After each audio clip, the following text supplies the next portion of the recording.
and we have to really escalate the noise we make so that we'll be heard.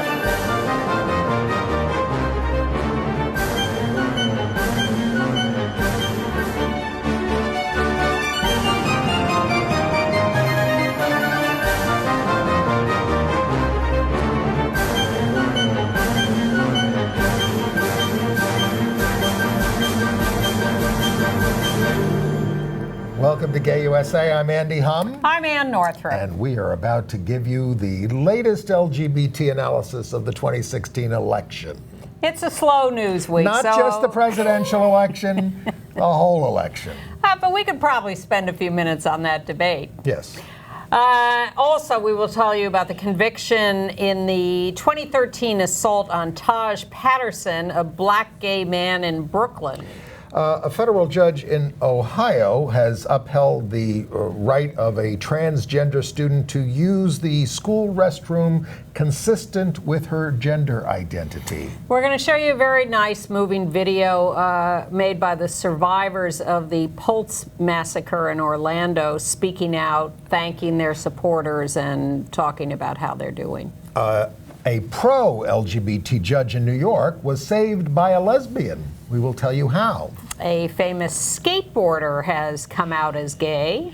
There was a big LGBT gathering at the United Nations this week, and the previous week, we didn't show you this last week, President Obama put LGBT rights front and center in his appeal to world leaders. We will bring you that excerpt.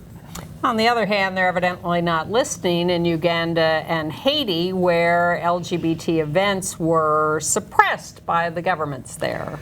A lot of stories out of Mexico this week, and one of them is, and there was a big protest by the anti-LGBT folks, or the against LGBT folks, as Donald Trump would say. But the Pope joined the chorus against same-sex marriage there.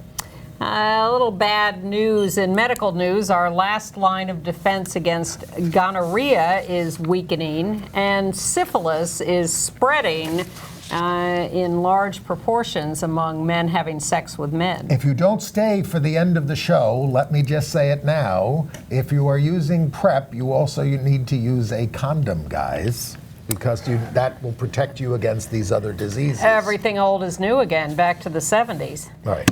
All right. Well, first of all, we have a new woman leader. Yes. Jane Pauley on the Sunday morning show is replacing Charles Osgood. Okay. I have something. She's 65. He was 83. That's CBS Sunday Morning. Well, I like her. Okay. I have nothing against her. I have a more intriguing question for you. What was the LGBT angle on the presidential debate? Oh, we're going right into that. The LGBT angle. I give up. What was it, Ann? And here I am, the host of the Gay USA show, and don't know this. Well, I watched it intently. And you might have noticed in watching it intently, as did I, that there was absolutely no mention of LGBT. Now, that's not the angle. It's not the answer to my question, but there was no mention of LGBT people or as Donald issues. would say, LGBTQ issues. No, he would say LGBTQ. But here's the angle.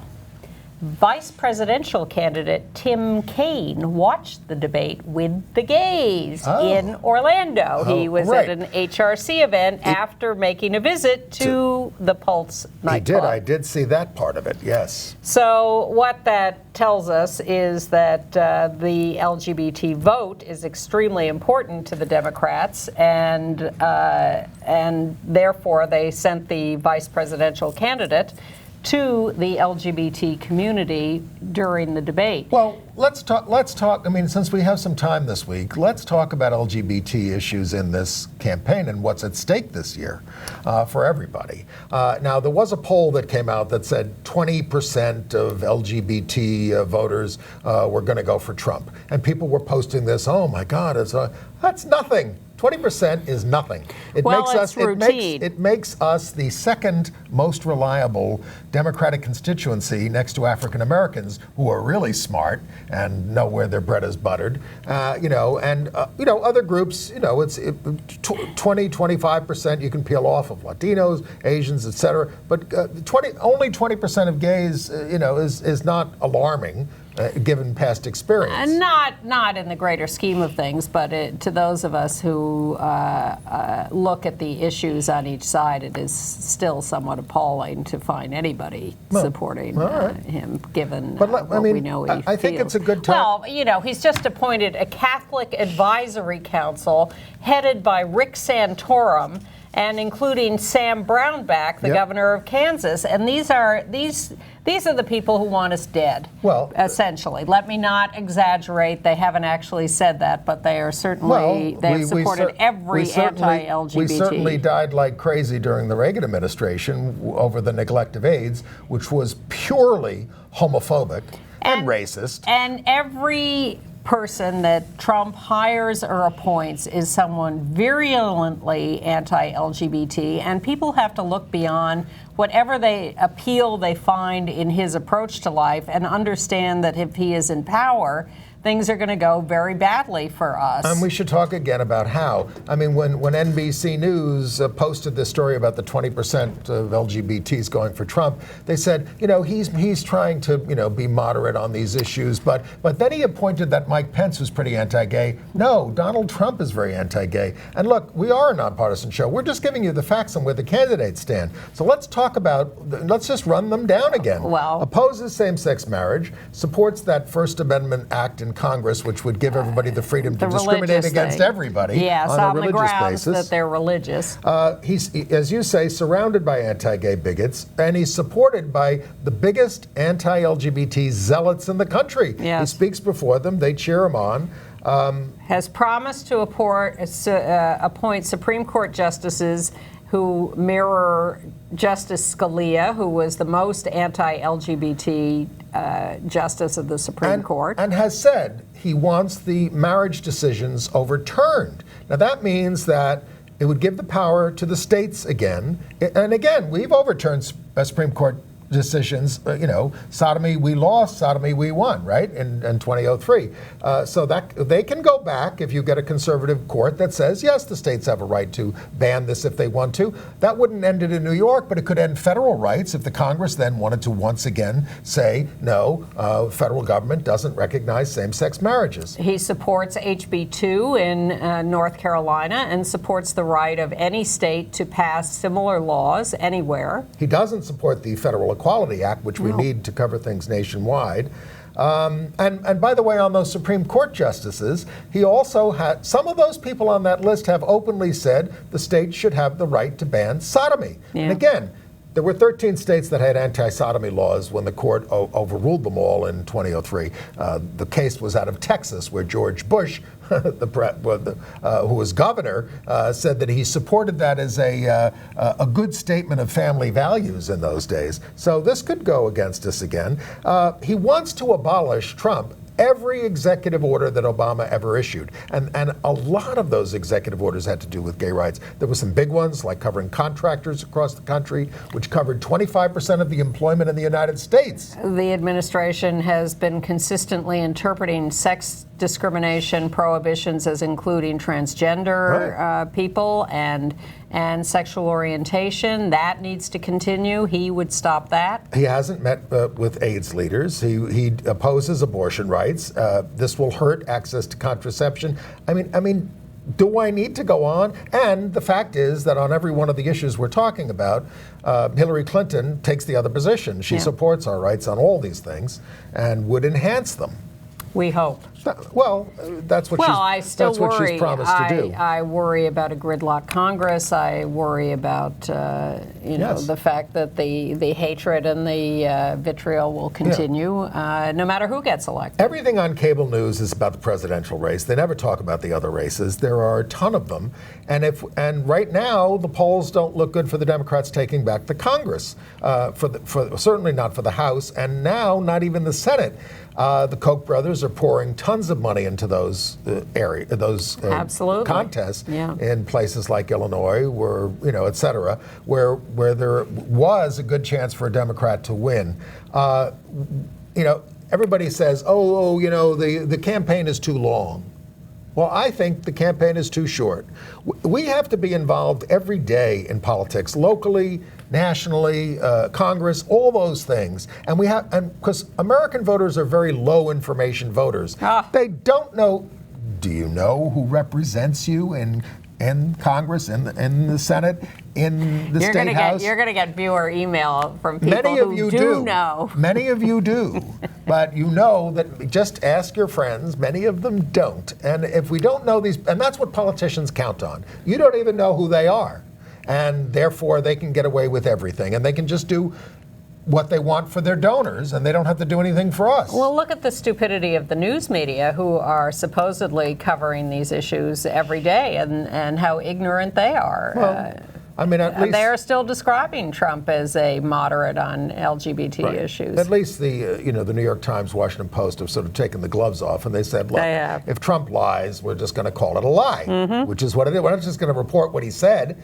We're going to call it a lie. Yep. Watching the news reports after the debate and Trump saying, I won the polls. Well, they will eventually point out that these are just internet polls on right-wing websites. But they have pointed that out. To some extent, but sometimes in a montage, the clip that's used is him saying, I won the polls. I think they've been knocking that down, but I watch MSNBC, so that's where they knock that down, so maybe not elsewhere. And certainly his supporters are hearing him say, I won, and we'll see how the polls react after this first debate. I think, Hillary Clinton made a good start, but she's got a long way to go, and she's still very vulnerable to attacks by him. I thought she did very well. I used to watch the Republican debates, and Trump could make me laugh sometimes. It was outrageous what he was saying, but I actually would laugh out loud at some of the audacious things that he would say, often attacking, people who were in the pockets of business and all. It was funny to listen to. Watching this, I just laughed at him. I thought he seemed ridiculous. He didn't have an audience there that was allowed to react and give him the power that he often gets from an audience. And he just looked small, mean, and pathetic. I thought he did a little better than that, because I thought he was strong in going after her at the beginning on trade stuff, and I think she is still vulnerable to attacks by him if he gets his act together more. But I think he does it in such a rude, abrasive way. Yes, he does. When you have a powerful statement like that, at this point, as I said, he's got his base. They're not going to go anywhere no matter what he does, and they do like when he's rude and all that kind of stuff. But at this point, if he could just say, calmly, can we look at the history of trade? But say it calmly. I'm not trying to give him advice, but that's what he really needs to do at this point. But that is the advice that he's now getting from Roger Ailes and Kellyanne Conway and Steve Bannon and all of them. But he can't make himself do it. Well, he can't resist. Well, he certainly couldn't this week. We'll see what happens in a couple of weeks when they go at it again. And when he does it with an audience, it's going to be a town hall forum next time. And we'll see how he does. You can't go after the people. You can't start yelling at them. They don't. Well, they're going to spend 2 weeks tranquilizing him. As opposed to whatever he was on during this debate. Well, Howard Dean's in trouble for that. But he's not the only one to make the observation. No, but most we're being people, a little oblique here. People were referring to all the sniffling that he did. Yes, as an indicator of cocaine use, which is a little hard an argument to make to a guy who's never had a drink in his life or a cigarette, let alone anything else. So,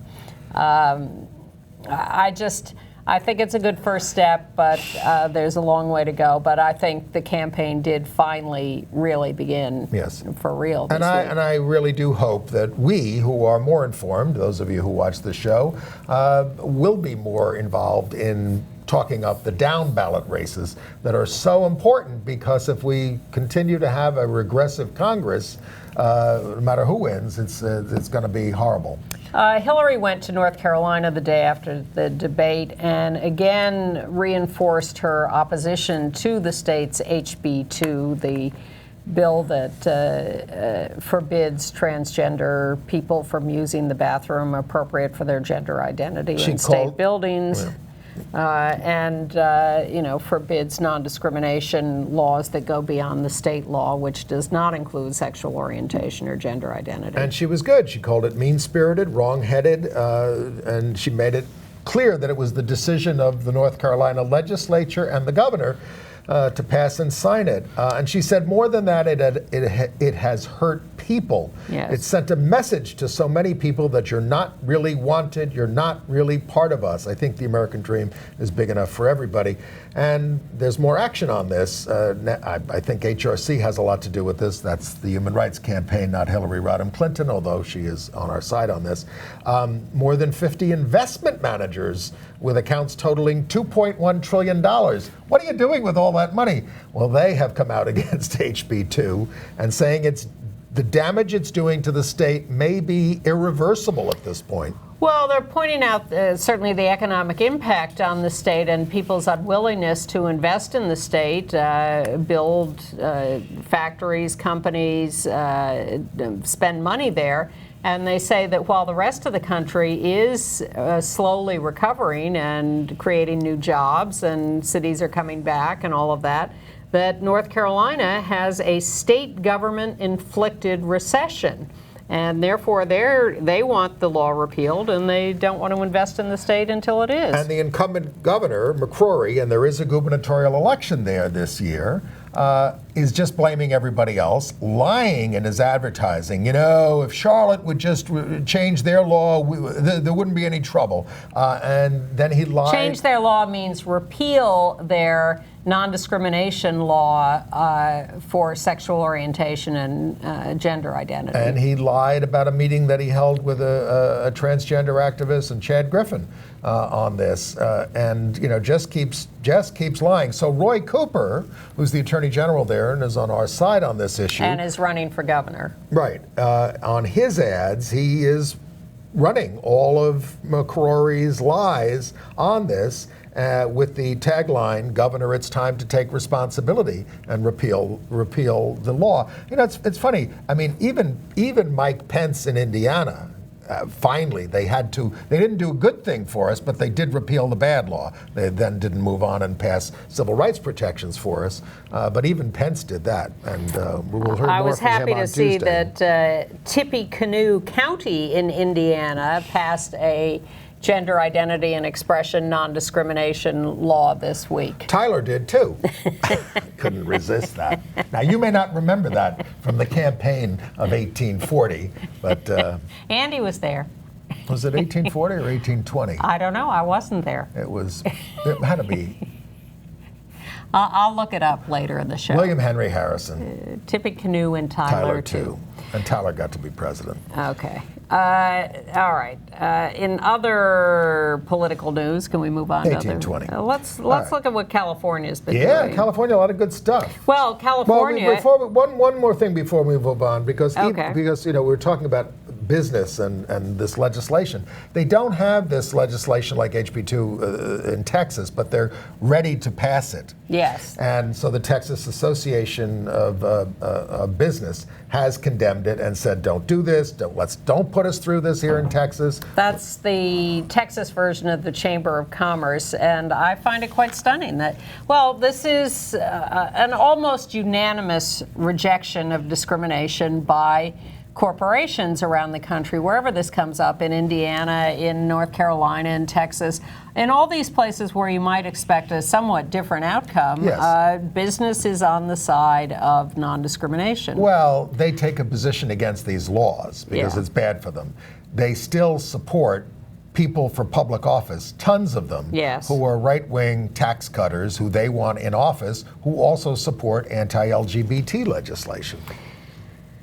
All right, California. It's complicated. Well, it is. Well, California's legislature looked at these laws passing around the country, and they passed a law, which has now been signed by Governor Jerry Brown, that bars the government financing any public employee, non-essential, travel to states that are passing new anti-LGBT laws, any laws passed after June 2015. So this is North Carolina and Mississippi, and if Texas passes a law, then California will not finance travel to Texas. And this has affected even things like state universities sending sports teams to other states like this. That seems to be these states. That's the one that gets talked about a lot.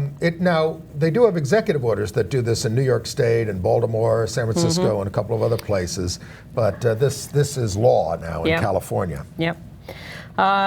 The legislature in California has also passed a law, and Governor Brown has signed, mandating suicide prevention plans by school districts, with particular emphasis on taking care of LGBT students who are at higher risk for suicide ideation and attempts, being harassed in schools. It's the first of its kind in the nation, and California has been leading the way in a lot of other ways on our issues. Well, in San Diego, a woman is suing a hospital there because her teenage transgender son, 14 years old, Kyler Prescott, was being harassed at school, became damaging and suicidal. She took him to the hospital, explained his situation in full, but the hospital insisted on treating him as a girl, which threw him into further depression and suicide ideation. They discharged him early rather than treat him as a trans boy, and he ended up killing himself. That's a really horrible story. And the woman is suing the hospital. The mother is being represented by the Transgender Law Center and the National Center for Lesbian Rights and a private law firm out there. But that's California too. What else? Tennessee. Well, there was another story. Okay. California judge has issued the first in the state court decree granting non-binary gender designation. Also orders a new birth certificate to be issued. This is a woman who went to court and asked to change her gender to a non-binary designation. She's the second person in the country to have achieved that designation by court order. Okay. Staying on transgender teens. Sure. In New Jersey, the more about on a transgender teenager who was told he couldn't go to a Catholic. We talked about it a little bit last week briefly. Couldn't attend a Catholic school that he was accepted at before his gender transition. Madeline Catrambone came out as transgender several months ago and began transitioning to be Mason over the summer. But the kid says he's crushed by the school's decision, but plans to continue his Catholic beliefs and will attend an online high school. Not exactly very confrontational. But the Camden Diocese's statement on this: our principal mission is to form students in the faith, and we must be true to the teachings of the faith, when they're challenged by the secular world. This is a human being. What are you doing? What are you doing for this child? Yes, exactly. Well, they don't care. That is not their priority. A Catholic high school in Memphis, Tennessee is now being sued by a student who was told that he, just a young gay boy, can't take his boyfriend to a homecoming dance, even though this Catholic high school has a non-discrimination policy that includes sexual orientation. But that's just something to have on paper. It's not something we really want to do. Isn't the Bible just something on paper? Careful out there.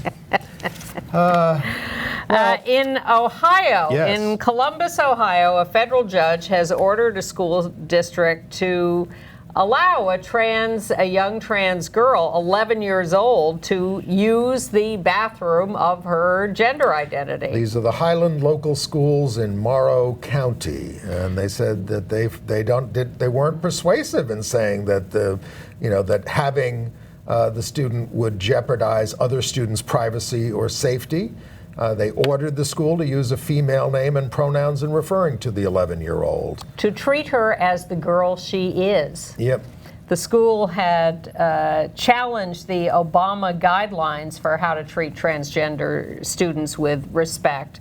And the judge said, forget it, those guidelines are fine. Yeah, they said, you know, you're raising all these doomsday scenarios, but there's no proof that that happens. Yeah.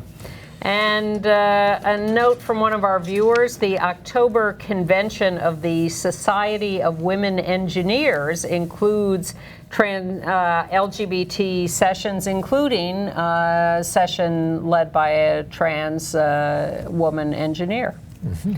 So things are moving along. Okay, let's go to... I'm also happy to see that in Washington, D.C., they've just opened to enormous fanfare and popularity the Smithsonian National Museum of African American History and Culture.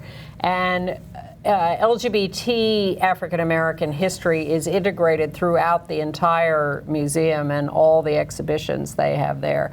It acknowledges playwrights like Lorraine Hansberry Langston or Hughes, activists or any poets, everybody. So it's a completely Baldwin. Integrated. It's good to hear. I do hope to get down there. Well, they're sold out in tickets for the first couple of months. Well, you can't even get in. Well, I'll use my press pass. Okay. Well, speaking of African American gay people, we've been telling you the story about a 2013 bashing of a black gay man named Taj Patterson in Brooklyn by a gang that turned out to be a community patrol from the Hasidic community that I think didn't like an African American, no less a gay person walking through their neighborhood in Williamsburg. This attack left him blind in one eye. Well, it was a group of men who assaulted him. And, but they've really only gotten one strong conviction here. This defendant, Meyer Herskovich, went before a judge, didn't have a jury trial, and he was found guilty of gang assault in the second degree, unlawful imprisonment in the first degree, and menacing.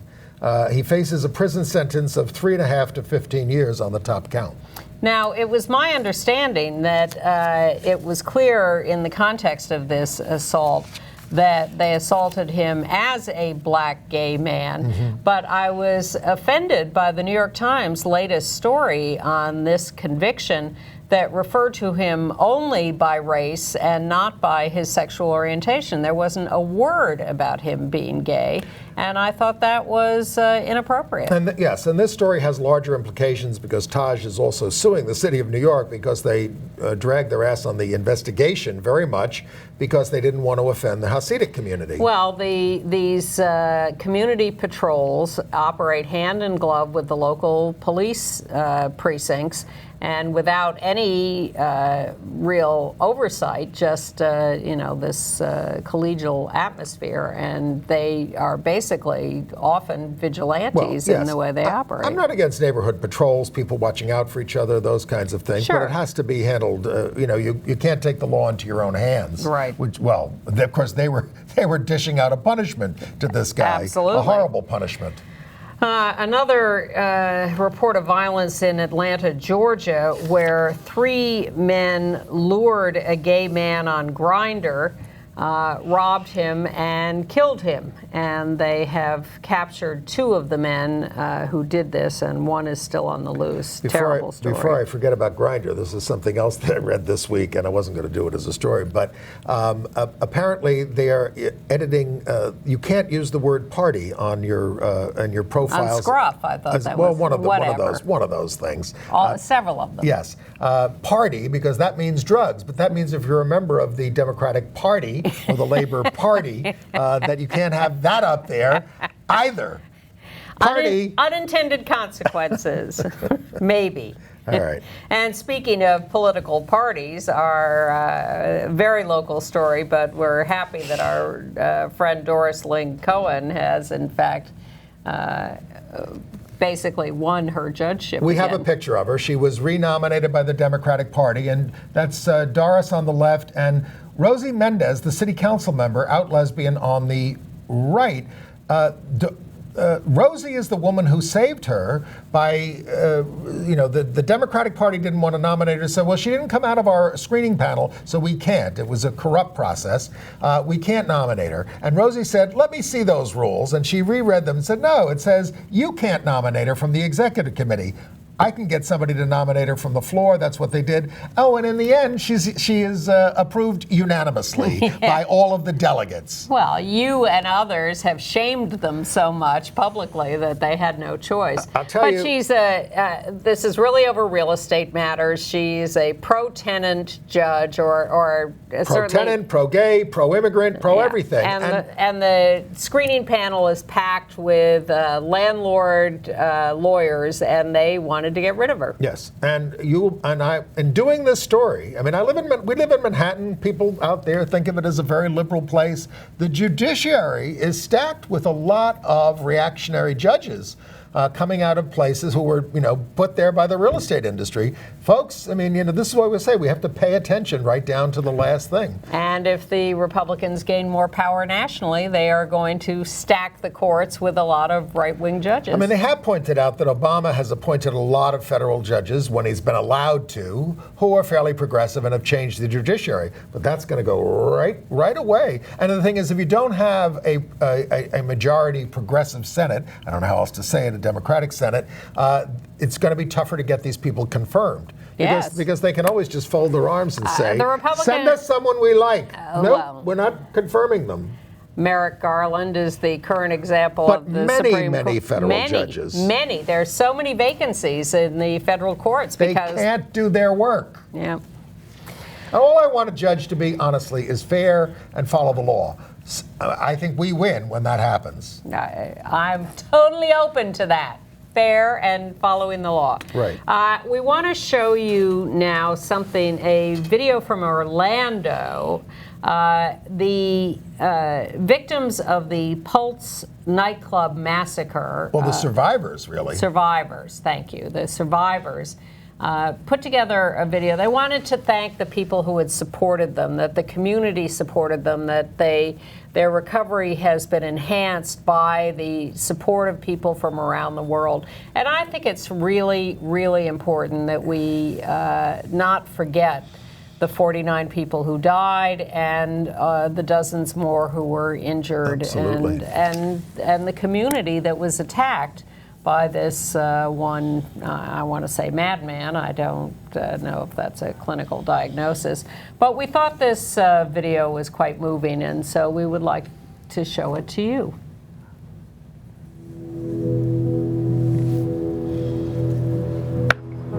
When you realize that it's not music. So this is an approximation. Okay. Everything just happens so fast. Something you can't really explain.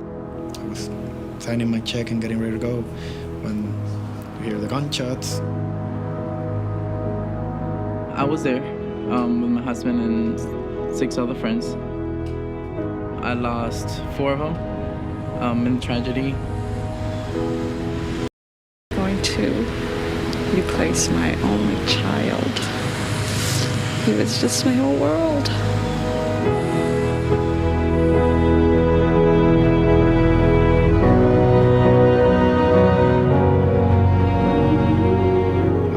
First of all, thank you. Thank you for caring. Thank you for acting like decent human beings capable to empathize with the pain that others are feeling. It's a really good feeling to see we're not alone. It means that the world has our back. It restores my faith in humanity that all of these people from all of these countries could give a little love. The international community was rallying. Every time you went onto that website, you saw another tens of thousands of people who had stepped up from all over the world to give. Everybody says, oh, thank you, thank you, thank you. But this goes beyond thank you. You were there, you were supporting, you were sending love, and it kept us moving in the right direction. I think that's the one thing that's made it bearable for them, is that they know that so many people care. We weren't defined by the hate-filled act of a demented killer. We've been defined by our response, and that's a response of love and compassion and unity. From the bottom of my heart and everyone here in Orlando, thank you. Thank you. Thank you. Thank you. Muchísimas gracias. Thank you. Gracias. Thank you. From all the survivors, we can't thank you enough. And we love you all. Very nice. Very, very nice. Very nice. So we want to keep remembering and Right. keeping you up to date on that. Equality Florida has raised $9.5 million for the survivors just through a GoFundMe campaign. GoFundMe is quite impressed with that and has offered a $100,000 match for a future program they're trying to put together. And a footnote. You were right the first time. Tippecanoe and Tyler, too, was a campaign song from the 1840 presidential election. Yes. Wonders never cease. The State of Virginia Tourism Company has started a new marketing programming looking to draw gay tourists, LGBT tourists to the state. Is that back to Virginia's for Lovers? Yes, they're changing the V in lovers to a rainbow heart. Oh. Yeah. And, you know, the governor is very high on this, Governor McAuliffe. And, you know, Virginia doesn't have civil rights protections for us. He has done executive orders. But we have a rainbow heart. Yes. And the Planting Peace people in Topeka who've done the rainbow and the trans painted houses across from the Westboro Baptist Church people put a rainbow flag on a weather balloon and sent it 20 miles up in space. So now they feel they have conquered space. We've been to space. Congratulations. Yeah. On that. And congratulations to Brian Anderson, skateboarding fans. He's a retired skateboarder who infamously apparently won both Thrasher's prestigious Skater of the Year award and a World Cup of Skateboarding in 1999. He has come out as gay. You read that very well, because I know you know nothing about skateboarding. I don't know a damn thing. All right. Nor I. How about that president? Oh, and I have to make a correction from last week. 2 weeks ago, where I somehow thought Margaret Atwood was a lesbian. There's no reason to believe that she is, but there's nothing wrong with it. True. So the United Nations, as we segue into international news, they had their big special assembly, General Assembly meeting over the last few weeks, and they did a special LGBTQI session meeting. A really big one. Now, I've been to them before. You know, Ban Ki-moon has spoken at them, but this time This time they had the Chilean president, Michelle Bachelet.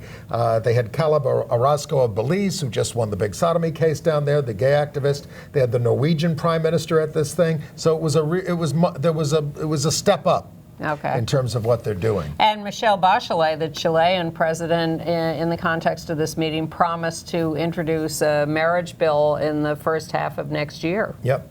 20 heads of state and government were represented at the meeting, along with our UN ambassador, Samantha Power. So, earlier, when we didn't get to this last week, President Obama gave his speech at the United Nations, and I thought it was a terrific speech. I thought the whole thing was. We'll put the link in our email, but we have a little segment here where he talks about LGBT rights in context. So let's watch this 3-minute segment from President Obama. This leads me to the third thing we need to do. We must reject any forms of fundamentalism or racism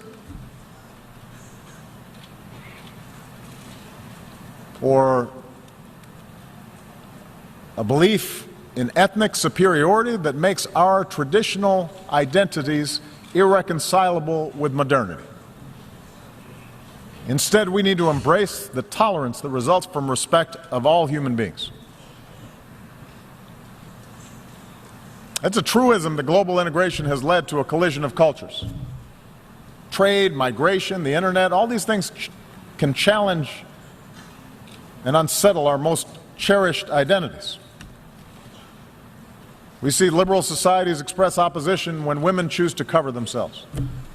We see protests responding to Western newspaper cartoons that caricature the Prophet Muhammad. In a world that left the age of empire behind, we see Russia attempting to recover lost glory through force. Asian powers debate competing claims of history. And in Europe and the United States, you see people wrestle with concerns about immigration and changing demographics, and suggesting that somehow people who look different are corrupting the character of our countries. Now, there's no easy answer for resolving all these social forces, and we must respect the meaning that people draw from their own traditions, from their religion, from their ethnicity, from their sense of nationhood. But I do not believe progress is possible if our desire to preserve our identities gives way to an impulse to dehumanize or dominate another group. If our religion leads us to persecute those of another faith, if we jail or beat people who are gay, if our traditions lead us to prevent girls from going to school, if we discriminate on the basis of race or tribe or ethnicity, then the fragile bonds of civilization will fray. The world is too small. We are too packed together for us to be able to resort to those old ways of thinking. The fragile bonds. Well, it's a really appealing analysis that we are coming closer together, but that does reveal our differences. I have noticed many times over the years that when you achieve diversity in a room, what do you get? You get diversity. And that raises real issues of people getting along and reconciling differences. Yeah, I mean, look, we've gotten to the point in this country, and look, I have relatives who support Trump, I mean, where we don't want to talk to each other. We don't even have a way of talking to each other about some of these things. I don't know what the way out of that all is. Yeah, we'd like to think that we can talk about things, but some of it is so polarizing that it just seems impossible. Although, when the president was doing the speech and he was attacking Russia and he was attacking France over what they were doing with the burkinis and all that kind of stuff, nobody walked out. Or yelled liar. I mean, Khrushchev used to take his shoe off and bang it on the desk. Remember? My favorite moment from the Bush administration was when he got the shoe thrown at him by a reporter in Iraq. He ducked. He was quick. Fabulous. He was quick. The old athlete. All right. All right. So meanwhile, as Obama is saying this at the UN, in Haiti, an LGBTQ festival had to be canceled because of threats of violence. In Port-au-Prince. The government official said, well, homosexuality is frowned upon, perceived as evil. At times they may be ridiculed. They can be attacked. And in Uganda, about 100 LGBT activists were planning a peaceful march, and the cops stepped in and stopped them. And Kasha Jacqueline, who'd been on the show, refused to leave the public beach where they were trying to have this, so the police towed her car. I feel quite moved and honored by some of the people we've had on this program. Absolutely. These people are on the front lines. These are the people I respect. They're out there. It's been a great privilege. Their lives are on the line. Mm-hmm. I mean, they're the bravest people I know. All right. And in Kenya, in Nairobi, they hosted a big meeting of the World Congress of Families. All the right-wing Americans and everyone else from around the world plotting our destruction quite openly and nastily. So all the parties in Australia tried to get together and talk about what they're going to do about same-sex marriage, and the talks broke down. So the plebiscite that the Conservative government wants to bring will not happen in February. It's collapsed. The Prime Minister there, Turnbull, is basically totally beholden to the right wing of his coalition.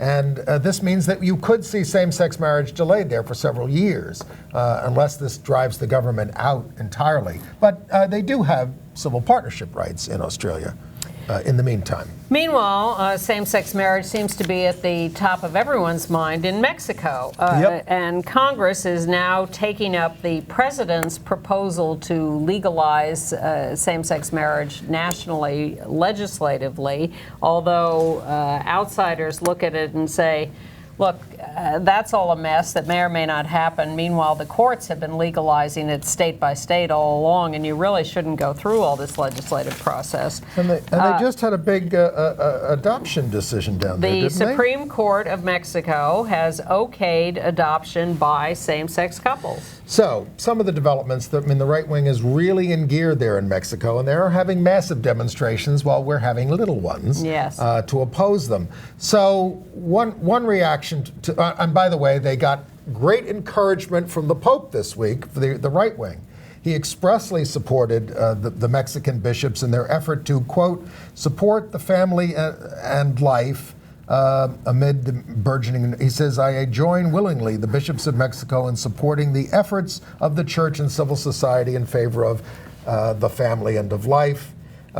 He speaks a little obliquely, but that's what he was doing. And by the way, they said he didn't get involved in the Italian debate over this, over civil partnerships. Yeah. I don't really remember that. But gay activists in Mexico are fed up with all this, so they exposed 4 closeted priests who oppose same-sex marriage.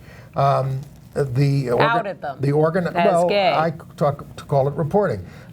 The organizer said everyone deserves the right to be in the closet, but when you come out and condemn homosexuality, condemn gay marriage, and try to influence the secular state, you've lost your right to the closet. So the mainstream group supporting same-sex marriage there says, oh, no, don't do this, don't do this, don't do this. Well, we've been through that debate in this country, too. Yes. The activists versus the establishment. In Bolivia, the Legislative Assembly will consider an LGBT proposal for a family life agreement legalization in Bolivia, and that would be the equivalent of marriage. In Wales, the Archbishop of the Anglican Church in Wales, who just retired, they wait until they retire to say these things, he has asked people to stop condemning homosexuality and to change their views. He said this in his retirement speech. It's like Eisenhower and the military-industrial complex anyway. He said, don't base your condemnations on the Bible because there is no one settled understanding of what the Bible says on sexuality. We're not reading it in the original Aramaic. Or whatever. It will absolutely not do to quote text from the Bible in a simplistic way without reference to their contexts. The island of Guernsey has approved same-sex marriage, making Northern Ireland the only part of the United Kingdom that does not legalize same-sex marriage. And the only reason they don't in Northern Ireland is because they have a parliament where a minority can overrule the majority because of the way they govern. So the majority of the parliament is for same-sex marriage, but one of the Protestant Unionist Party, they vetoed it essentially, and that's why we don't have it in Northern Ireland. Okay. So we maybe have to go to court to get it or something. Well, like we did here. A court in British Columbia, Canada, a panel of 3 judges approved a family situation with a polyamorous dad who has multiple relationships of all sorts and is expanding the definition of family. Okay. Yeah. And they're trying to expand gender options in London. Mayor Sadiq Khan said the city's preparing to reform the gender options on all the forms, recognize trans people, intersex people, but he says the problem, and wants to do this soon, the problem is demographic data has to correspond with what they do nationally. So they have to kind of do it for the whole country with the Office of National Statistics. I think we may be able to make your next trip to London tax deductible if we assign you to go look at the new forums, the 6 historic LGBT designated historic sites. Yes, on behalf of Gay USA. One of our viewers, I know you listen to the show. He was at the one where Benjamin Britten used to live. Oh, that home looks very nice, and Oscar Wilde's home is also now a designated historic site in Kensington. And the grave of Amelia Edwards, who died in 1892, who was an Egyptologist. She and her female partner are buried there. I've taken the gay tour in London before, which was offered by one of the gay groups, and it's got a rich LGBT history. There's also a memorial to a trans spy and diplomat from the 18th century that's on the list. Wow. Yeah. Well, they say that about Christopher Marlowe too, being a spy, and he was gay and a good writer, but he died in a fight in a tavern. And we also unless he was assassinated. Congratulate another of our heroes who's been on this show, Peter Tatchell, who won an award from Ireland, the James Joyce Award. University College Dublin, wasn't it? Yes? Yes, that's part of it. He got an honorary fellowship from University College Dublin. He was awarded for his profound impact on the world, and he dedicated his award to the sexual minorities of Uganda. SMUG, I always love that name. You like the name. I do. Sexual Minorities Uganda. Yeah. Well, what I We've love had Frank Mugisha from there here on the show, and Kasha Jacqueline, but. What I loved about Peter early on was his courage in confronting these homophobes who would, from around the world, who would end up in London, particularly, what's his name, Mugabe.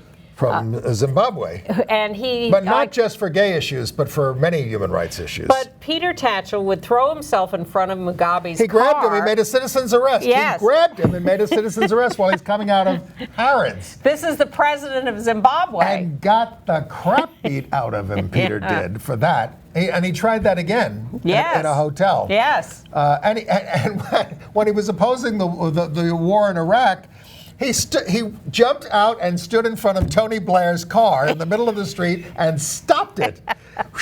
Now this has, Peter's taken a lot of beatings around the head for things like this. I remember tape we ran once of him getting beaten up on a stairwell somewhere and trying to confront, I think, Mugabe again. No. That was just the head of UKIP at the time. the right-wing British party. Which just prevailed in the Brexit vote, which has gone mainstream.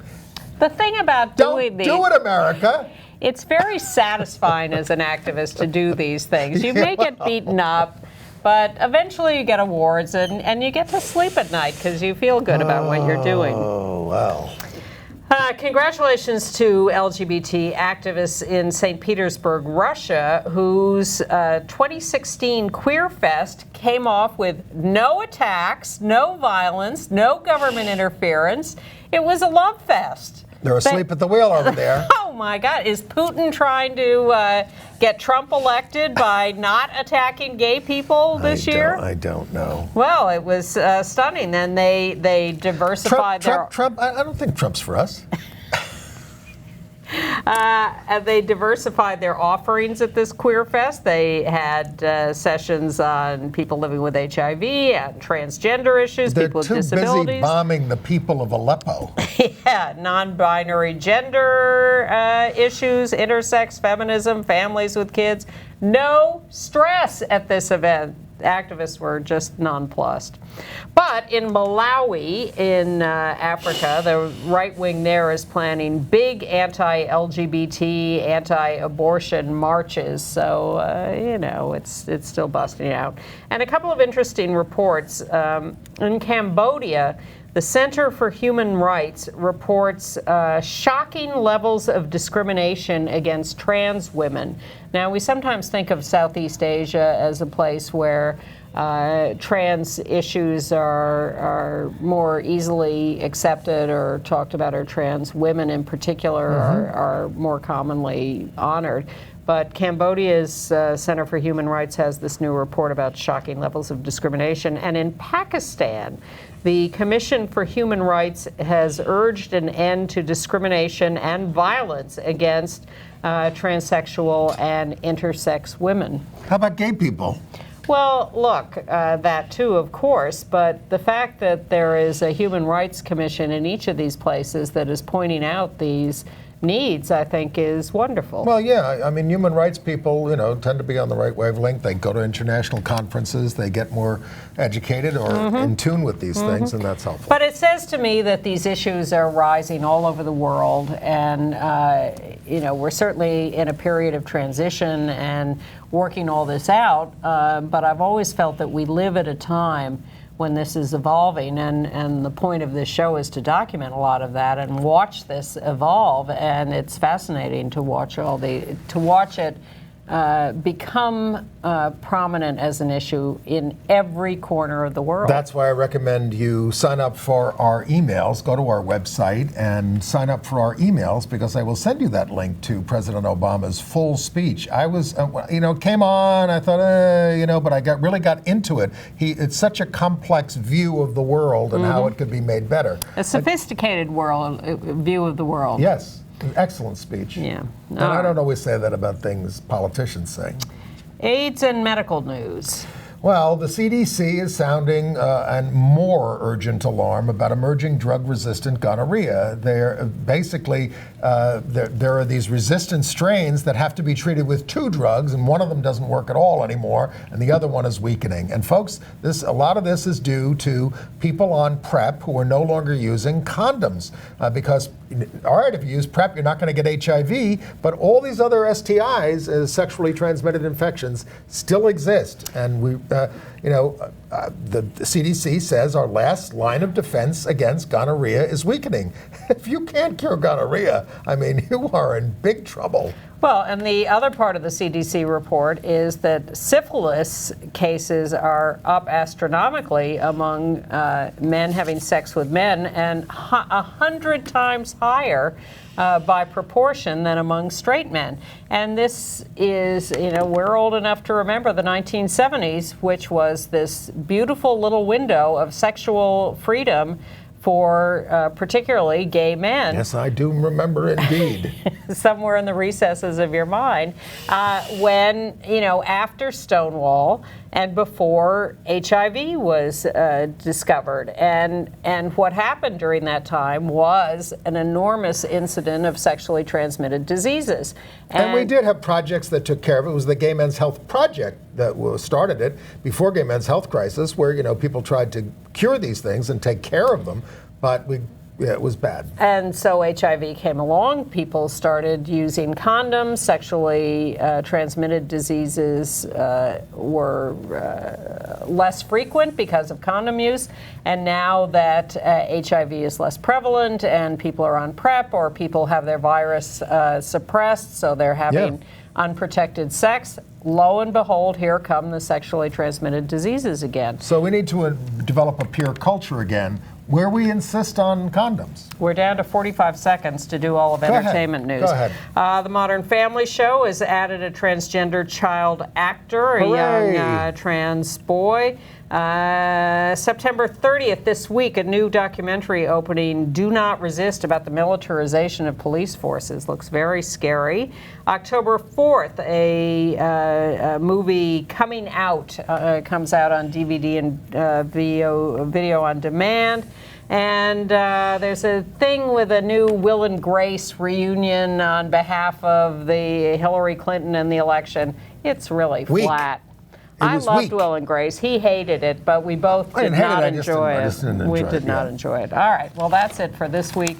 We will see you next week. Thanks we'll see for what's watching. happening in the interim. If we're still here. We'll be here.